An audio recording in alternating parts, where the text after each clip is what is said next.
On est devant un laboratoire 1200, un Durst Laboratoire 1200, qui est un agrandisseur qui fait du 4 par 5, du 35 mm et du 2/4, donc multiformat, comme tous les agrandisseurs qu'on a ici jusqu'à présent. Alors, je vous explique ses particularités. Contrairement au Bessler, il n'y a pas de moteur pour le faire monter et descendre. Ça monte et ça descend en contrepoids. Donc, on a une espèce de double manette ici, des manettes coaxiales, une molette un peu plus grosse, une molette un peu plus fine. La molette la plus grosse, ça débarre l'agrandisseur. Et quand il est débarré, il monte et il descend librement. Tu mets à hauteur que tu as besoin, tu rebarres la molette, elle fait clic. Et ensuite, avec l'autre molette, tu montes et tu descends de façon plus précise l'agrandisseur. Donc, c'est très facile, c'est gradué ici. Alors, tu peux prendre des notes pour les élévations. Ensuite, qu'est-ce qu'il y a d'autre? La mise au point est de l'autre côté. Il y a une molette ici pour la mise au point. D'accord? Qui fonctionne très, très bien. Donc, une molette très douce. Le porte-filtre, il est ici. Et ce sont des filtres un peu plus petits que les filtres qu'on met dans les Bessler. C'est des filtres carrés. Donc, tu mets le filtre dans le tiroir par-dessus la vitre. Et puis, tu insères le tiroir délicatement en haut.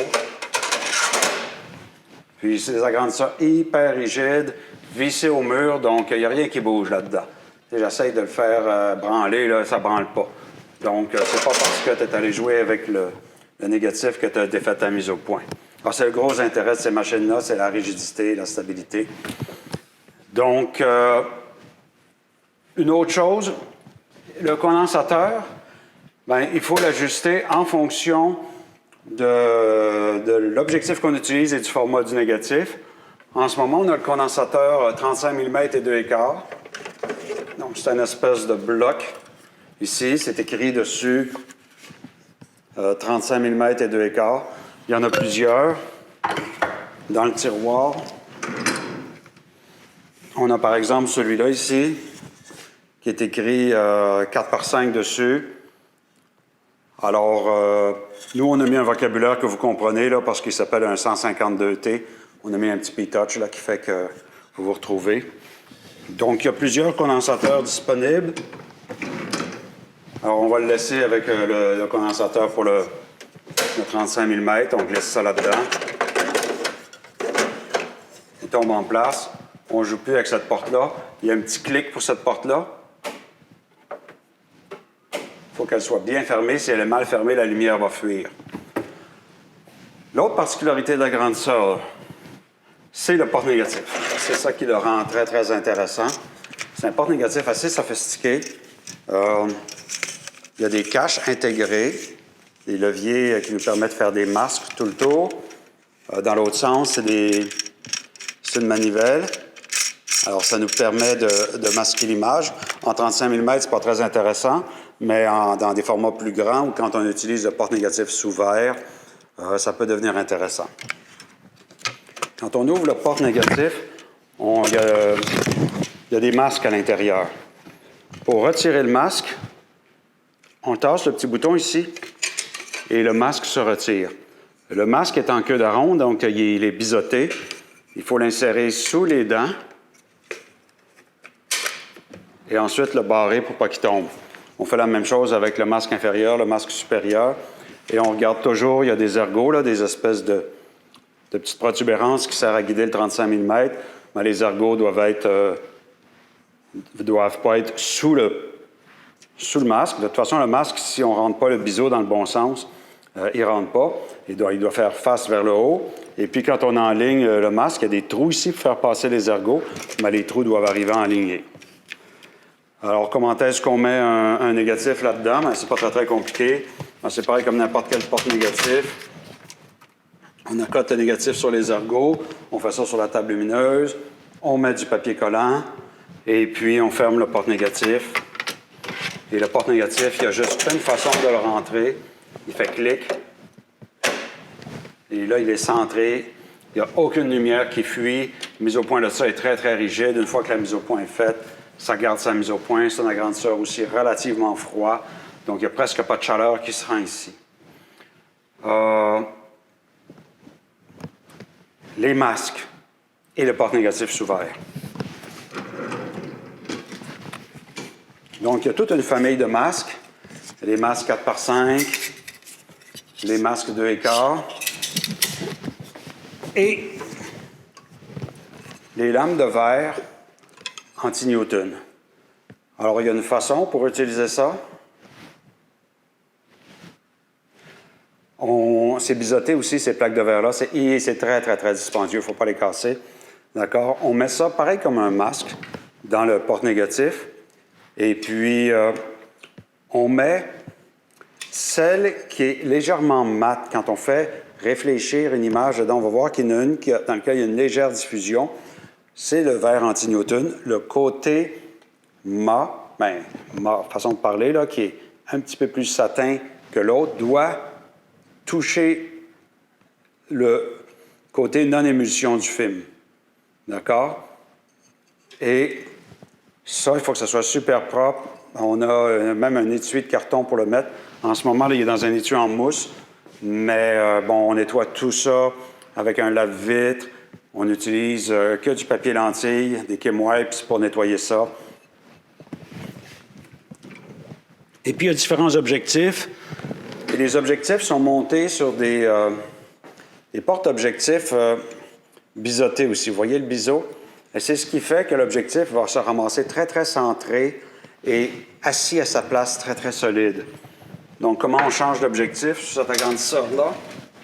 Je vous ferai un gros plan. D'ailleurs, je vais le faire immédiatement.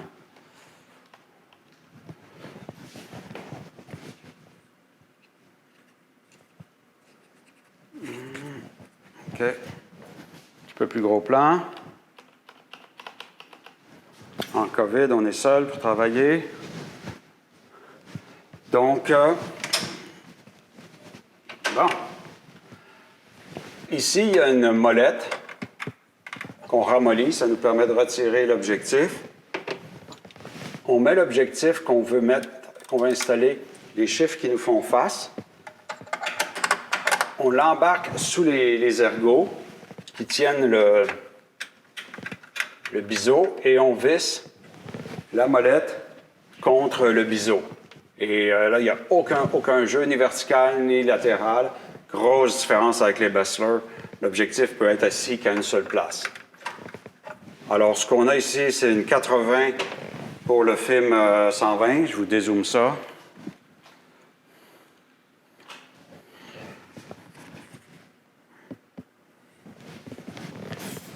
On a trois objectifs. Une 50 pour le 35 mm, une 80 pour tous les formats de écart et une 135 mm pour le 4.5. Quand vous allez changer d'objectif, surtout quand vous allez arriver pour le 4.5, l'objectif va peut-être se ramasser. Je vais le mettre du bon sens.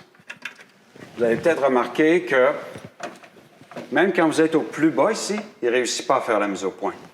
Il faudrait qu'il soit plus sorti. Alors ici, il y a une autre manette qu'on peut tourner qui nous donne plus de jeu de mise au point.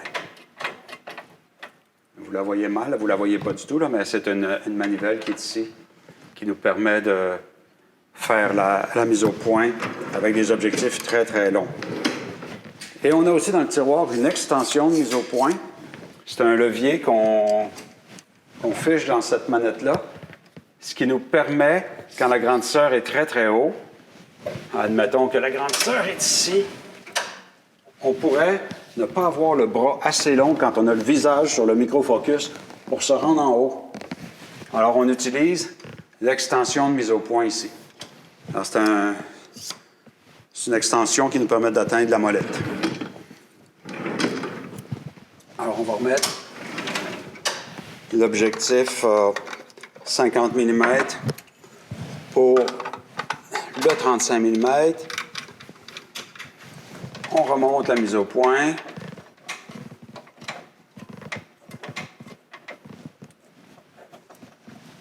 va être à peu près ici. Porte négative 35 mm. Condensateur 35 mm. On est en business pour faire du 35. Je range les objectifs dans leur espace approprié. Alors, quand est-ce qu'on sert d'un agrandisseur de même? En fait, tout le temps. D'accord? Ce modèle-là, il s'appelle le Vari-Point. Le Vari-Point, c'est un agrandisseur où la source lumineuse est tout petite. Dans un Bessler, la source lumineuse est à peu près grosse comme une pomme. Dans les gros Durst 5.7 qu'on a ici à côté, c'est gros comme un pamplemousse. Ici, c'est une très petite source lumineuse. Plus que la source lumineuse est délicate, qu'elle est fine, plus l'agrandissement va vous sembler net. Et le grain va être très évident. Les égratignures sur le film vont être évidentes. Alors ça, quand on veut faire des agrandissements de précision, puis qu'on veut vraiment voir le détail hyper fin, c'est le contraire d'un agrandisseur à diffusion. Alors, c'est pour ça qu'on dit point pour point de source, une source ponctuelle. Alors, ça fait des agrandissements très nets, mais vos négatifs ont intérêt à être propres. On utilise l'air climatisé, l'air comprimé. Et puis, ça sert aussi quand on a des agrandissements assez grands à faire ou qu'on a des négatifs très foncés, très opaques. Quand le négatif est opaque, il faut souvent agrandir à pleine ouverture. Parce que les temps peuvent aller jusqu'à 5 minutes d'exposition pour traverser le négatif si on ne se met pas à pleine ouverture. Donc, à pleine ouverture, cet agrandisseur-là, il y a des bons objectifs dessus en passant. Et quand on utilise le porte-négatif sous verre, bien là, on peut exposer très longtemps, puis il n'y aura pas de danger de ne pas avoir les coins nets puis que le négatif bouge. Donc, excellent agrandisseur. C'est l'agrandisseur qu'ils ont à Concordia. C'est ce modèle-là qu'ils ont partout.